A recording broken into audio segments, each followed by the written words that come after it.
certainly are seeing more solar farms around the state. And although Maine does have an aggressive goal to rely on clean energy, state leaders say there needs to be a balance. A bipartisan law creates boundaries for solar and wind energy farm developments. But as News Center Maine's Raya Wooten tells us, farmland owners and renewable energy companies believe it's a roadblock.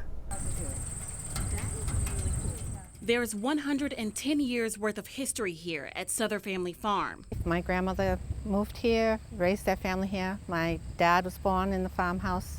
My sister and I were born in the farmhouse. Hi there, fella.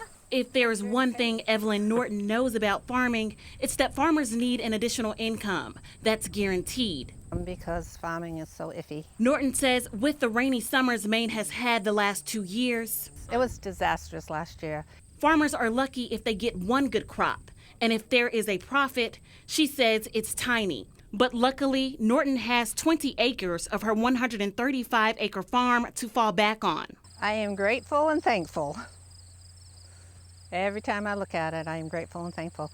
I feel like we took 20 acres to protect 135 acres. Looking out at the rows of solar panels, Norton thinks of the security the solar farm provides to her income, reminding her why she and her family decided to lease a portion of their farmland to Revision Energy for some $1,000 per acre. It's a move Norton is afraid many farmers won't have the opportunity to make now that a new state law requires renewable energy companies to pay higher fees to build developments 20 acres or greater on land that is considered high-value agricultural land. People hate to see this prime farmland being used for, for solar farms that are there for at least 20 years. Governor Janet Mills, who signed the bill, has been very vocal about her support of clean energy projects, but says that development should be reasonable, preserving Maine's economic cornerstones like farming. Unfortunately, the devil is in the details, as they say, and I think for this proposal,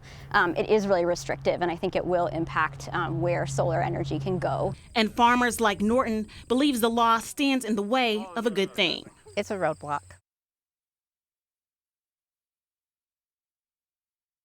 Raya Wooten reporting. The Department of Agriculture, Conservation and Forestry is still working to finalize the language in the law and define what classifies as high-value agricultural land.